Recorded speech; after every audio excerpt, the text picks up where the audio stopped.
მე არ მახსოვს ახლა რომელი სოციალური ქსელი იყო პირველი, მაგრამ რა შეცვალა, რა შეიცვალა მისი შემოსვლით? როგორც კი გაჩნდა ინტერნეტი, ერთ-ერთი პირველი ფუნქცია, რომელიც ინტერნეტს ჰქონდა, ეს იყო ელექტრონული პოსტა. კი. ძალიან ბევრისთვის ინტერნეტი დაიწყო ელექტრონული პოსტით. ნუ 2000-იანიდან ეს იყო თავისთავად შეიძლება ჩათვალო, რომ ესეც არის რაღაც სოციალური ქსელი, როცა შეგიძლია ერთ ან რამდენიმე ადამიანს ძალიან სწრაფად გადაგზავნო ინფორმაცია. ეს საფოსტო პროტოკოლმა ეს ყველაფერი შექმნა და ძალიან გაამარტივა და დღესაც ძალიან პოპულარულია. უბრალოდ ამ ქსელთან მუშაობა იყო ძალიან ძნელი. იმიტომ რომ ჯერ თვითონ ინტერფეისი, ურთიერთობა, ეს სისტემა არ იყო ჩამოყალიბებული.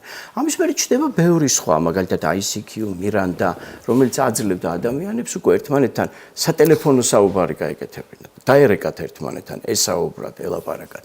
მაგრამ მერე 2000-იან წლებში ხდება ძალიან საინტერესო მომენტი. უცებ იწყება ყველა მედიის გაციფრვა. ტექსტი ხდება ციფრული, სურათი ხდება ციფრული, ვიდეო ხდება ციფრული, მუსიკა ხდება ციფრული, შენი მდებარეობა, კოორდინატები ხდება ციფრული და ეს ყველა მიცის. შენი მარშრუტი ხდება ციფრული. და აი ამ ყველაფერმა ერთად მოიყარა თავი და კიდევ რა, ამას დაემატა ის, რომ გაჩნდა smartphone. პირველი ტელეფონი, iPhone, რომელსაც ეს ყველაფერი შეეძლო რომ გაეკეთებინა. იყო ავტონომიური მოწყობილობა და ამან ყველაფერმა გააკეთა ძალიან დიდი ბიძგი, რომ სოციალური ქსელები განვითარებულიყვნენ. ახლა წარმოიდგინე, რომ ხარ, გაქვს Facebook-ი, ყავს მეგობრები, მაგრამ არ არსებობს ციფრული ფოტოგრაფია. ხო.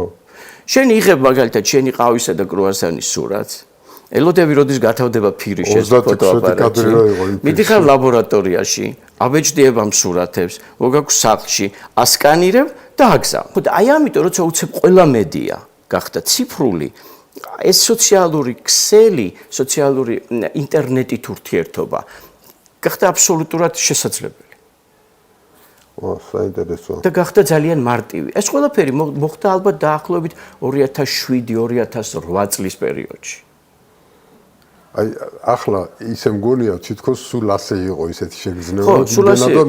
ჯერ 20 წელიც არ გასულა ეს. ხო, წარმოიდგინე ახლა ამ პერიოდმა მოიტანა რა ნივთები ძალიან ბევრი ცნება, რომელიც ადრე იყო კონკრეტული, გახდა აბსტრაქტ, გახდა ხელშეუხებელი, მაგალითად მუსიკა. მაგალითად როცა 80-იან წლებს გაიხსენებ, მუსიკას ჰქონდა ფორმა, ეს იყო კასეტა, ეს იყო დისკი, ვინილის დისკი. აი ამ იმან გაციფრამ ეს მუსიკა გადააქცია იმათ სტრიმად, რომელიც შეგიძლია არც ჩაიწერო როგორც ფაილი, ისე მოусმინო შეს მოწყობილობაზე. ესევეა ფოტოსურათი, მაშინ იყო არა მარტო თვითონ ფოტოსურათი მატერიალური, არამედ ყველაფერი იმასთან დაკავშირებული პროცესი იყო იმის უკან. ეს ყველაფერი უცებ გახდა ციფრული და ჩაეტია ერთ მოწყობილობაში. ამ ყველაფრის მერე სოციალური ქსელი გახდა შეუძლებელი რომ არ მომხდარიყო.